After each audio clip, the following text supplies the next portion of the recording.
नमस्कार दोस्तों आज की इस क्लास में हम बैटल ऑफ प्लासी प्लासी के युद्ध के बारे में डिटेल से पढ़ने वाले हैं। दोस्तों इससे पिछली क्लास में हमने आपको भारत में यूरोपीय कंपनी को आगमन के बारे में डिटेल से पढ़ाया हुआ है। अगर आपने दोस्तों वो क्लासें नहीं देखी तो प्लीज़ उससे जाकर देख लेना, उसके बाद में ये समझना तो आसानी से समझ में आएगा। दोस्तों वो क्लास की लिंक आपको डिस्क्रिप्शन बॉक्स में मिल जाएगी, जिसमें हमने 3 पार्ट में आपको भारत में यूरोपीय कंपनियों के आगमन के बारे में डिटेल से पढ़ाया हुआ है। तो दोस्तों आज की क्लास आपको प्लासी के युद्ध पर होने वाली है। इसकी अगली नेक्स्ट क्लास दोस्तों आपके बक्सर के युद्ध पे होगी दोस्तों, जिसमें आपको डिटेल से पढ़ाया जाएगा। क्लास बहुत ही शानदार होने वाली है, सो इसे पूरा जरूर देखिएगा। चलिए दोस्तों देरी ना करते हुए आज की क्लास को हम स्टार्ट करते हैं। देखिए दोस्तों, प्लासी का युद्ध 1757 में हुआ था। कब 1757 में हुआ था? तो ये युद्ध दोस्तों किसने लड़ा और कहाँ पर लड़ा गया था, तो दोस्तों हम डिटेल से पढ़ेंगे। चलिए क्लास को स्टार्ट करते हैं। तो दोस्तों देखिए, आपको मैंने पिछली क्लास में थोड़ा रिकॉल कराता हूँ। इसका मतलब रिकॉल करा रहा हूँ कि आपको बताया था कि भारत में जो यूरोपीय कंपनियों का आगमन था, तो वो सबसे पहले आई थी दोस्तों आपको पुर्तगाल। कौन सबसे पहले? आपकी पुर्तगाल आई थी। उसके बाद में दोस्तों आपकी आई थी डच। कौन? डच आई थी। उसके बाद में आपकी ब्रिटिश दोस्तों आई थी। फिर आई थी आपकी डेनिस। कौन दोस्तों? डेनिस। उसके बाद में आई थी आपकी फ्रांस। तो सबसे पहले आई थी पोर्चुगल, फिर डच, फिर ब्रिटिश, फिर आपके डेनिस, फिर आपके फ्रांसी आए थे। ठीक है। तो जो दोस्तों इसमें ब्रिटिश है, कौन दोस्तों इसमें जो ब्रिटिश है, ठीक है, कौन जो दोस्तों इसमें ब्रिटिश है, तो ब्रिटिश इन सभी को हरा चुकी थी। ठीक है। तो जब ब्रिटिश सभी को हरा चुका था यहाँ, तो ये जो युद्ध है तो ब्रिटिश लड़ेगा इंडिया के शासक के साथ। भारत में जो शासक थे उस समय उनके साथ ये ब्रिटिश लड़ेगा। कौन? ब्रिटिश की तरफ से कौन इसमें वो करेगा। ठीक है। तो देखते हैं। तो दोस्तों ये जो युद्ध है ये दोस्तों आपका हुआ था बंगाल में। कहाँ? बंगाल में। जो आपकी भागीरथी नदी है, ये बंगाल था, तो बंगाल में भागीरथी नदी के आसपास लड़ा गया था। तो दोस्तों उस समय बंगाल जो है, क्या जो बंगाल है उसमें तत्कालीन बंगाल में वर्तमान के कौन-कौन राज्य शामिल थे? तो बंगाल में दोस्तों आपके बांग्लादेश, कौन-सा? बांग्लादेश भी शामिल था, उड़ीसा, बिहार, झारखंड और पश्चिम बंगाल। तो दोस्तों ये जो हैं, ये आपके तत्कालीन बंगाल में शामिल थे दोस्तों। तो ये युद्ध जो था वर्तमान के पश्चिम बंगाल में और बंगाल में हुआ था। ओके। तो दोस्तों ये भागीरथी नदी के आस-पास हुआ था, ये बताया था। तो दोस्तों ये युद्ध जो है, ये यहीं पे क्यों लड़ा गया था? तो इसका मतलब दोस्तों मैंने आपको फर्स्ट क्लास में ही समझा बताया था कि यूरोप में क्या, हाँ दोस्तों, जो यूरोप है, ओके, यूरोप में दोस्तों उस समय और पुनर्जागरण का समय चला था। किसका दोस्तों? पुनर्जागरण का समय चल रहा था। तो पुनर्जागरण का मतलब होता है निद्रा से उठना। ठीक है। तो पुनर्जागरण के समय था तो वहाँ औद्योगिकीकरण हो रहा था। जब औद्योगिकीकरण हो रहा था तो वहाँ उनको कच्चे माल की ज़रूरत थी। किसकी दोस्तों? कच्चे माल की ज़रूरत थी। तो जब कच्चे माल की ज़रूरत थी तो वहाँ से यूरोप के वहाँ जो हर मतलब कंट्री के अलग अलग जो शासक थे, उन्होंने अपने वहाँ के लोगों को, नाविकों को इधर उधर भेजा कच्चे माल को एकत्रित करने के लिए। ठीक है। तो कुछ शासक इधर मतलब कुछ नाविक इधर भी आए। तो आपको बताया था कि वास्को डी गामा ने भारत के समुद्री मार्ग की खोज की, और उधर कोलंबस 1492 में पहुंच गया था अमेरिका, और इधर 1498 में कालीकट नामक स्थान पर आ गया था वास्को डी गामा। ठीक है। और बार्थोलोम्यू डिअस उत्मासा अंतरीप की खोज की थी, आपको जो केप टाउन के नीचे थोड़ा पड़ता है। ठीक है, केप ऑफ गुड होप, उसकी खोज कर ली थी। तो दोस्तों ये आपको बताया था पिछली क्लास में। तो दोस्तों यहाँ पे जो कच्चे माल की स्रोत जो था अच्छा था, मतलब जब बंगाल है तो बंगाल में दोस्तों उस समय कच्चे माल की उपलब्धता आसानी से हो जाती थी, क्योंकि आपको पता है कि दोस्तों यहाँ से आपकी आती है गंगा नदी। ये गंगा नदी इधर से आपकी दोस्तों ये ब्रह्मपुत्र नदी आती है। तो इसके आसपास की जो मिट्टी है बहुत ज़्यादा उपजाऊ है। तो मिट्टी के उपजाऊ होने से यहाँ पे जो उत्पादन होता था जिस भी फसल का, वो बहुत ही अच्छे से होता था। तो जो अधिकांश यूरोप से लोग आते थे तो बंगाल पे ही आते थे, क्योंकि यहाँ दोस्तों कच्चे माल की उपलब्धता आसानी से हो जाती थी। ठीक है। तो इसका मतलब ये था, इसलिए ये युद्ध था दोस्तों बंगाल में लड़ा गया था। ठीक है। तो इसका ये तो दोस्तों डिटेल से हुआ थोड़ा। अब देखते हैं इसको हम कैसे शॉर्ट्स में कर सकते हैं। तो शॉर्ट से तरीके से समझते हैं दोस्तों। तो बंगाल और अंग्रेज का घटनाक्रम देखते हैं। तो दोस्तों 1651 में शाहशुजा की अनुमति से अंग्रेज द्वारा बंगाल में होगली कोठी की स्थापना हुई। किसकी दोस्तों? शाहशुजा की अनुमति से अंग्रेज द्वारा बंगाल में होगली में पहली कोठी की स्थापना हुई। कब दोस्तों? 1651 में। उसके बाद में दोस्तों 1658 में औरंगजेब का राज्याभिषेक हुआ। कब दोस्तों? 1658 में औरंगजेब का राज्याभिषेक हुआ। ओके। फिर दोस्तों इसके बाद में 1698, तो 1698 में दोस्तों जो बंगाल के सूबेदार थे, तो बंगाल के उसमें सूबेदार थे अजीम उनसान। कौन? अजीम उनसान ने जो कंपनी को अपने 3 जमींदार गांव दे दिए। किसको? जो बंगाल के सूबेदार थे उन्होंने कंपनी को, ब्रिटिश ईस्ट इंडिया कंपनी को अपने 3 गांव दे दिए। ठीक, जमींदारी प्राप्त कर दी। तो वो 3 गांव थे दोस्तों आपके सुताना थी। कौन? सुताना थी, गोविंदपुरम और काली का सुताना थी, गोविंदपुरम और कलिकता। ठीक है। कलिकत्ता का दोस्तों जो विकसित कलकत्ता शहर बनाया गया। क्या? कलकत्ता को जो विकास करके एक विकसित कर वो कलकत्ता शहर बना दिया गया। तो तो कलकत्ता शहर बनाया गया जिसका नाम दोस्तों रखा गया फोर्ट विलियम बनाया, क्या जिसका नाम रखा गया फोर्ट विलियम किला, ठीक है। उसके बाद में दोस्तों 1700 में औरंगजेब ने मुर्शीद कुली खां को बंगाल का दीवान बनाया। तो 1700 में दो औरंगजेब है, उन्होंने दोस्तों मुर्शीद कुली खां को, किसको, मुर्शीद कुली खां को बंगाल का दीवान बना दिया, ठीक है। और उसके बाद में दोस्तों 1707 की जो घटना है उसमें औरंगजेब की मृत्यु हो जाती है। कब? 1707 में औरंगजेब की मृत्यु हो जाती है। औरंगजेब की मृत्यु के बाद दोस्तों सत्ता कौन संभालेगा ये भी देखते हैं। तो दोस्तों औरंगजेब की मृत्यु के बाद केंद्रीय सत्ता कमज़ोर पड़ने लगी और नए राज्यों का जन्म होने लगा। तो दोस्तों औरंगजेब जैसे एक्सपायर हुए उसके बाद में एक जो शासक था वहाँ, मतलब उनके साम्राज्य था वो बहुत ही कमज़ोर पड़ा और नए नए राज्यों का वहाँ पर जन्म होने लगा। तो 1713 में दोस्तों मुगल वंश का शासक फर्रुख शेर बना। कौन? 1713 में मुगल वंश का शासक फर्रुख शेर बना दोस्तों। इसके बाद में 1717 में फर्रुख शेर द्वारा जारी घोषणा पत्र, ठीक है। 1717 में फर्रुख शेर ने एक घोषणा पत्र जारी किया जिसमें अंग्रेजी कंपनी को मैग्ना कार्टा अधिकार प्राप्त हुआ। तो इसमें दोस्तों ने एक घोषणा पत्र ये था कि अंग्रेजी कंपनी को एक मैग्ना कार्टा प्राप्त हुआ, और वो मैग्ना कार्टा क्या था? तो अंग्रेजी कंपनी का मैग्ना कार्टा ये भी देख लेते हैं क्या था। तो जैसे इसमें मतलब इसका ये था कि 3,000 रुपया वार्षिक दर देकर बंगाल, बिहार, उड़ीसा में मुक्त व्यापार की छूट। तो दोस्तों मैग्ना कार्टा क्या था?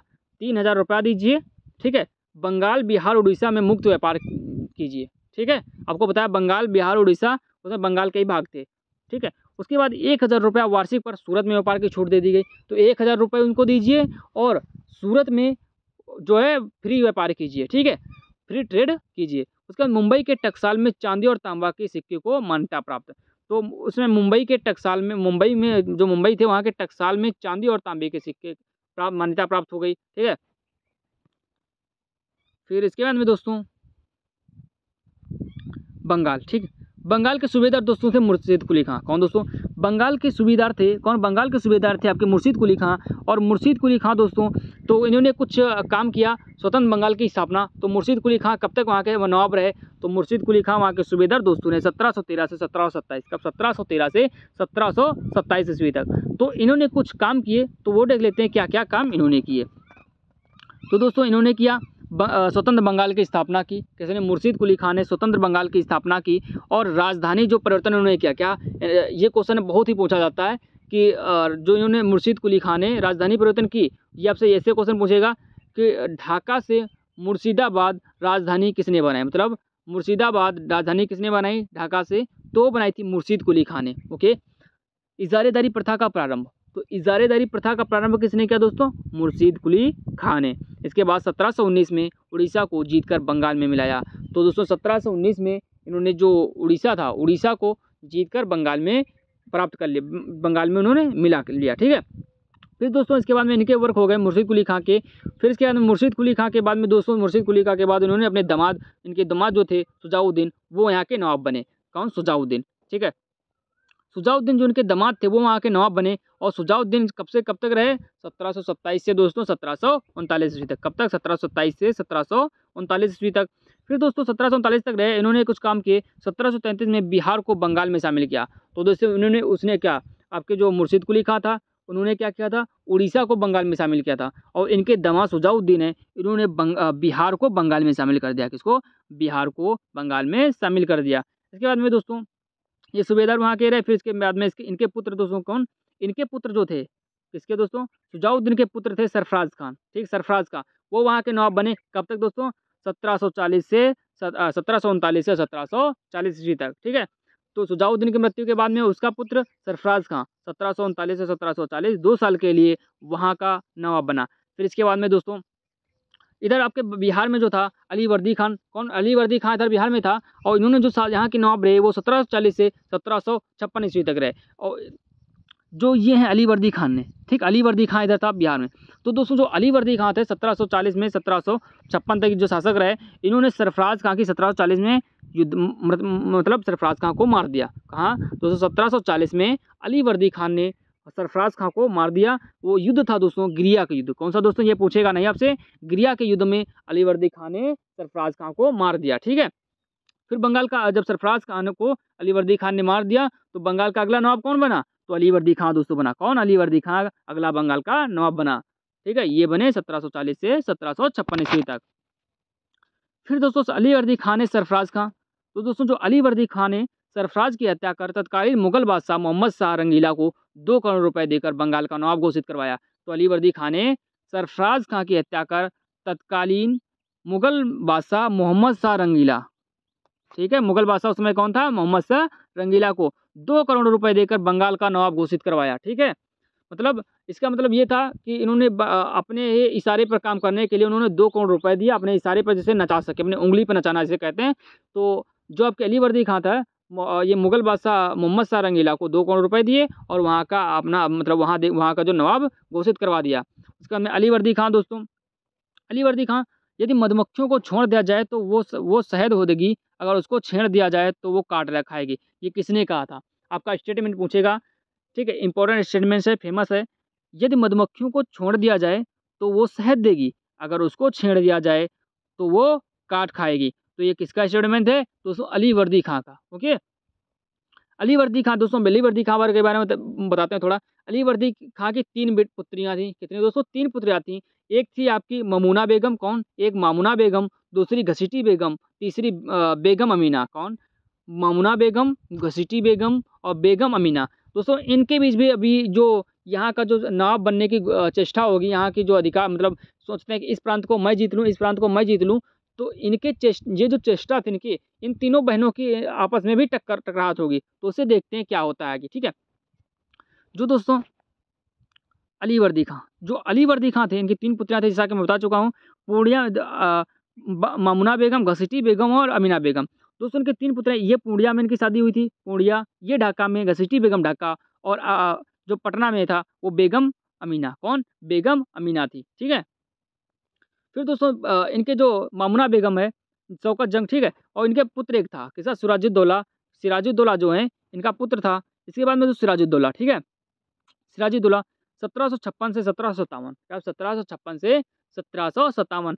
जो अब ये यहाँ के अधिकार, सिराजुद्दौला किसके पुत्र थे दोस्तों, आपको बताया, जो ये अलीवर्दी खां हैं, इन्होंने सिराजुद्दौला अपने मतलब नाती जिसे कहते हैं ना, अपने पोता सिराजुद्दौला को अलीवर्दी खां ने वहाँ का नवाब बना दिया। वो सिराजुद्दौला कौन था, बेगम अमीना का आपका पुत्र, बेगम अमीना का पुत्र था दोस्तों। ठीक है, सब दोस्तों इधर अगर जब ये अलीवर्दी खां अपने इस पोते को अगर वहाँ का शासक बनाएगा, नवाब बनाएगा, तो इनकी 2 जो अलग पुत्रियां हैं, तो उनमें भी आक्रोश उत्पन्न होगा। ठीक है, आक्रोश उत्पन्न होगा तो ये भी किसी ना किसी की सहायता लेंगी, तो फिर इन्होंने युद्ध अगेन करेंगे। देखते हैं आगे।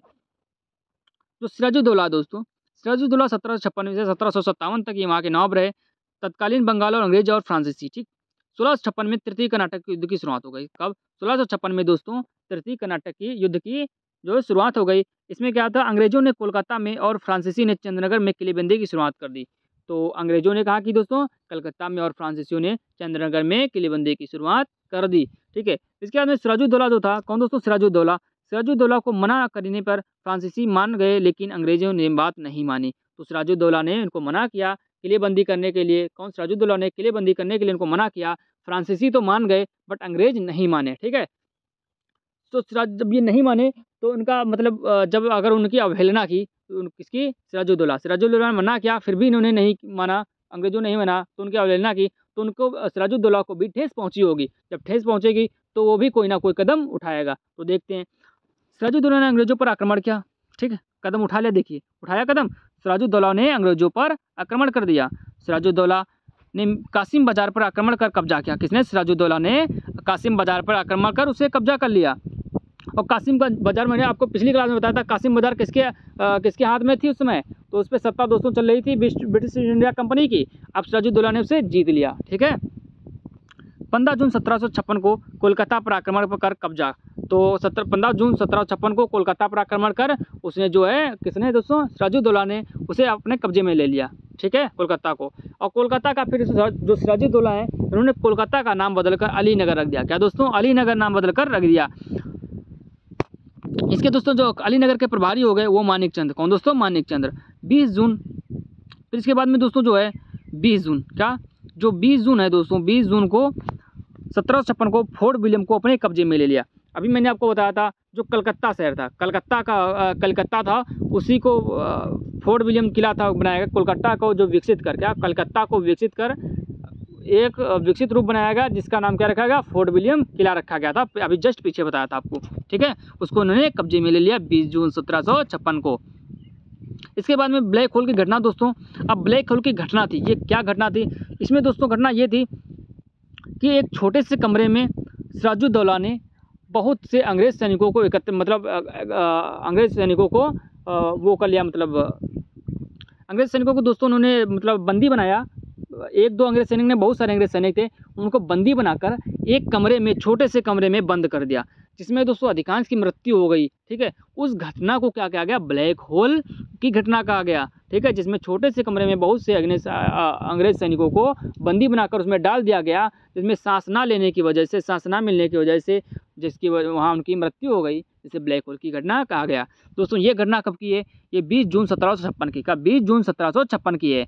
दोस्तों क्यों ना कोई घटना ऐसी करे, क्योंकि अगर यहाँ का शासक देखिए, बाहर से कोई आ रहा है आपके इलाके में, जैसे आपके खेत है और कोई दूसरा आकर उस पर कब्जा कर ले, आपने उसको मना किया फिर भी वो नहीं मान रहा, तो आपके ठेस पहुँचेगी, ठीक। जब ठेस पहुँचेगी आप भी क्रोधित होंगे, तो कोई ना कोई कदम उठाएंगे। तो इसी तरीके से वो यूरोप से आए, इंग्लैंड से आए, उन्होंने यहाँ कब्जा किया, किलेबंदी करना शुरू कर दी। कि जब किलेबंदी शुरू कर दी तो आपको भी, मतलब जैसे आपकी ज़मीन में कोई घर बनाने लगे चारों तरफ से, जब घर बनाएगा तो आपको कहेगा तो भाई अभी झोपड़ी डाल के बसा था, अब तो घर बनाने लगा, तो आप घर जब बनाएगा तो उसको मना करेंगे, बट वो अगर नहीं मानेगा तो आप भी कोई कदम उठाएंगे, जैसे आप पुलिस को इन्फॉर्म करेंगे या खुद अपने उस पर आक्रमण कर देंगे। तो इस तरीके से था, उन्होंने, अंग्रेज़ों ने किलेबंदी करना शुरू की, सिराजुद्दौला ने मना किया, वो नहीं माने, और फ्रांसीसी किलेबंदी शुरू की, सिराजुद्दौला ने मना किया, वो मान गए, ठीक है। जब अंग्रेज नहीं माने तो इन्होंने एक कदम उठाया, आक्रमण कर दिया दोस्तों।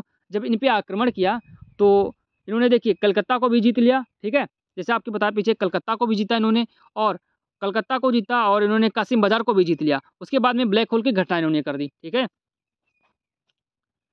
ब्लैक होल की घटना 20 जून 1756 को हुई। काल कोठरी की घटना इसे भी कहा गया, क्या दोस्तों, इसे काल कोठरी की घटना भी कहा गया। हालवेल के कथन के अनुसार, हालवेल एक आपके इतिहासकार हैं, कौन, हालवेल आपके इतिहासकार हैं, उनके अनुसार क्या कहा गया देखते हैं। सिराजुद्दौला ने अंग्रेज बंदियों को 18 फुट लंबी एवं 14 फीट चौड़ी कोठरी में बंद कर दिया। तो सिराजुद्दौला कितने, 18 फुट लंबी एवं 14 फीट चौड़ी कोठरी में बंद कर दिया था, जिसको अगले दिन निकाला गया, जिसमें मात्र 23 व्यक्ति जिंदा बचे। उसी में एक हालवेल नामक अंग्रेज था, तो उसी में एक हालवेल नामक अंग्रेज था, ठीक है। फिर इसके बाद में दोस्तों यह घटना इतिहास में ब्लैक होल के नाम से प्रसिद्ध हुई। तो यह घटना इतिहास में कौन से नाम से, ब्लैक होल के नाम से प्रसिद्ध हुई, जिसमें कितने लोग मात्र बचे थे, 23 लोग, ठीक है। कोलकाता, ये दोस्तों आपको दिख रहा है, ये कोलकाता, या आज कोलकाता का नाम बदलकर क्या रखा था, अभी बताया था, कोलकाता का नाम बदलकर अलीनगर रख दिया था। सिराजुद्दौला ने, किसने, सिराजुद्दौला ने कोलकाता का नाम बदलकर अलीनगर रख दिया था। और अलीनगर का जो आपके वो था, क्या कहते हैं, और जहाँ दोस्तों आपकी अलीनगर का, हाँ, प्रभारी जो था अलीनगर का, वो आपके मानिकचंद थे। कौन, मानिकचंद थे दोस्तों। और मद्रास में क्लाइव और वाटसन थे। मद्रास में किसका शासन था, क्लाइव और वाटसन। फिर इसके बाद कोलकाता की पतन का खबर सुनकर मद्रास में बैठा लॉर्ड क्लाइव, कौन, लॉर्ड क्लाइव, और वाटसन बंगाल आया। तो कोलकाता के पतन का खबर सुनी किसने, कलकत्ता की जब पतन की खबर सुनी तो जो वो आपके लॉर्ड क्लाइव थे और वाटसन, वो बंगाल आए। कहाँ से आए दोस्तों, आपके आए थे ब्रिटिश से, ठीक, ब्रिटेन से, और बंगाल में आए और मानिकचंद्र को जाकर मिला। किसको, मानिकचंद्र को जाकर मिला। मानिकचंद्र को घूस देकर कोलकाता और फोर्ट विलियम पर अधिकार कर लिया। अब देखिए दोस्तों, यहाँ के लोग ही यहाँ के पतन को न्योता देने लगे। मतलब अगर उस समय इन्होंने घूस ना ली होती, मतलब पैसे ना लिए होते अंग्रेजों से, तो उसमें ये आक्रमण करते तो हो सकता, कुछ हो सकता था, इसका रिजल्ट निकलता। बट मानिकचंद्र ने क्या किया, लॉर्ड क्लाइव से रुपए ले लिए और उन पर कब्जा करवा दिया। आपको लॉर्ड क्लाइव का मतलब ब्रिटिश का कब्जा करा दिया, ठीक है। सिराजुद्दौला से अलीनगर की संधि की, किसने, सिराजुद्दौला से किसने अलीनगर की संधि कर ली, वो आपके लॉर्ड क्लाइव, ठीक है, लॉर्ड क्लाइव आ गए। इसमें अलीनगर की संधि कब होती है, अलीनगर की संधि दोस्तों 9 फरवरी 1757 को, 9 फरवरी 1757 को अलीनगर की संधि होती है। और इस संधि में दोस्तों क्या इंपॉर्टेंट है, वो है कोलकाता और फोर्ट विलियम वापस लिया। किसने, कोलकाता और फोर्ट विलियम वापस ले लिया। किसने लिया दोस्तों, वो लिया था आपके अंग्रेजों ने, ठीक है। कंपनी को अपने स्थलों की किलाबंदी की अनुमति मिली। किसको, कंपनी को अपने स्थलों की किलाबंदी की अनुमति मिली और सिक्के ढालने की अनुमति, और क्या, सिक्के डालने की भी अनुमति मिल गई। इसके अंदर Lord Clive, Lord Clive black hole की घटना के बहाने, तो लॉर्ड क्लाइव जो था ब्लैक होल की घटना के बहाने सिराजुद्दौला से यह युद्ध करना चाहता था ताकि बंगाल उसके कब्जे में हो जाए। देखिए लॉर्ड क्लाइव हैं, ब्लैक होल की घटना, ठीक है, ब्लैक होल की घटना को अपना स्रोत बनाया, मतलब उसको अपनी सीढ़ी बनाया ब्लैक होल घटना को, और उनसे युद्ध करना चाहा। उसका वो सोचते क्या, इसका रिजल्ट का निकालना चाहते थे, उसका रिजल्ट निकालना चाहते थे कि हम बंगाल को अपने कब्जे में कर लें, ठीक है, और सीढ़ी को उसको बनाया ब्लैक होल घटना को। फिर दोस्तों प्लासी का युद्ध आपको 23 जून 1757 को हुआ। कब? 23 जून 1757 को आपका प्लासी का युद्ध हुआ, ठीक है। ये युद्ध दोस्तों आपका हुआ था अंग्रेजों और सिराजुद्दौला के मध्य। किसको? अंग्रेजों और मुगल बादशाह सिराजुद्दौला के मध्य हुआ था, ठीक है। दोस्तों अंग्रेजों की तरफ से अंग्रेज जो थे उसमें 300 सेना और सिराजुद्दौला के पास 18,000 सेना थी। फिर भी देखिए यह युद्ध किसके पक्ष में जाता है, तो अंग्रेज 300 सेना थी इनके पास और सिराजुद्दौला के पास 18,000। जो अंग्रेजों की तरफ से नेतृत्व कर रहे थे, तो दोस्तों अंग्रेजों के नेतृत्व जो थे, सेनापति थे, वो आपके थे लॉर्ड क्लाइव। कौन?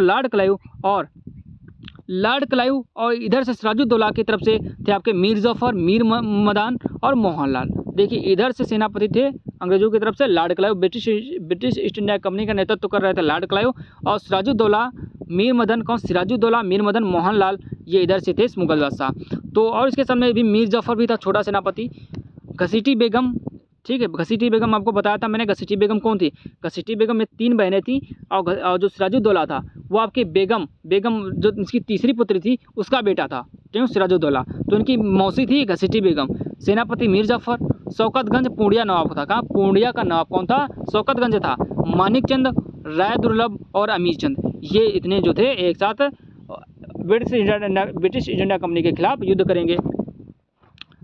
तो अंग्रेज विजयी हुआ और मीर जाफर को बंगाल का नवाब बनाया गया। देखिए अंग्रेज विजय हो गए और मीर जाफर को बंगाल का नवाब बना दिया गया। फिर इसके बाद प्लासी के युद्ध के परिणाम दोस्तों क्या थे? परिणाम दोस्तों प्लासी के युद्ध के द्वारा बंगाल में ब्रिटिश साम्राज्य की नींव पड़ी। किसकी दोस्तों? ब्रिटिश साम्राज्य की नींव पड़ी, और रॉबर्ट क्लाइव को भारत में ब्रिटिश साम्राज्य का संस्थापक बना दिया गया। क्या? रॉबर्ट क्लाइव को भारत में ब्रिटिश साम्राज्य का संस्थापक बना दिया गया। और प्लासी की लड़ाई युद्ध नहीं, अंग्रेजों का एक षड्यंत्र था। क्या? एक षड्यंत्र था दोस्तों, अंग्रेजों का एक षड्यंत्र था। जैसा कि मैंने बताया था कि ब्लैक होल की घटना को सीढ़ी बनाकर वो जो वहाँ का मतलब क्या था, जो उनका दोस्तों ब्लैक होल की घटना को सीढ़ी बनाकर वो जो थे वो बंगाल को अपने कब्जे में लाना चाहते थे। किसको दोस्तों? बंगाल को अपने कब्जे में लाना चाहते थे, ठीक है। इसलिए एक षड्यंत्र था, कोई युद्ध नहीं था। प्लासी के युद्धों के बाद मुगलों को जो कर बंगाल से प्राप्त होती थी वह अब बंद हो गई, जिससे मुगल और बिछड़ते चले गए, ठीक है। जो कर प्राप्त होता था, क्योंकि सभी तो कब्जे अपने हाथ में कर लिए थे। किसने दोस्तों? अंग्रेजों ने सबको अपने कब्जे में कर लिया, ठीक है। जब अपने कब्जे में कर लिया तो जो मुगल बादशाह है उसको वहाँ तो कोई कर मिलना नहीं, तो और भी पीछे चले गए, मतलब और गरीब होते चले गए। इसका रीज़न ये था, ठीक है। प्लासी युद्ध के बाद अंग्रेजों को बहुत आर्थिक लाभ हुआ, ठीक है। जब कर दोस्तों अंग्रेज वसूलने लगे, ब्रिटिश ईस्ट इंडिया कंपनी वसूलने लगी, तो लाभ वास्तव में उनको ही होगा। फिर इसके बाद में दोस्तों इस युद्ध के बाद बंगाल पर अंग्रेजों का एकाधिकार, व्यापार से बहुत सारा धन कमाया, ठीक है, और उसी धन से अपनी सैन्य शक्ति बढ़ाई, जिसका उपयोग भारतीय राज्यों को हड़पने में लगाया। तो दोस्तों देखिए किस तरीके से इन्होंने भारत को लूटा, और भारत में आए थे कच्चे माल के लिए, बट उन्होंने धीरे धीरे यहाँ को लूट लिया। दोस्तों इस तरीके से उन्होंने लूटा। नेक्स्ट क्लास दोस्तों आपकी बक्सर के युद्ध पे होने वाली है। किस पे दोस्तों? नेक्स्ट क्लास आपकी बक्सर के युद्ध पे होने वाली है। तो दोस्तों वीडियो को लाइक कर चैनल को सब्सक्राइब कर दिएगा, तो आप बेल आइकन की घंटे को प्रेस जरूर कर लीजिएगा, जिससे बक्सर का युद्ध की क्लास आप तक पहुंचे सबसे पहले। तो दोस्तों इस तरीके से देख सकते हैं आपने अंग्रेज भारत में किस लिए आए थे और क्या करके गए, ठीक है। Thank you.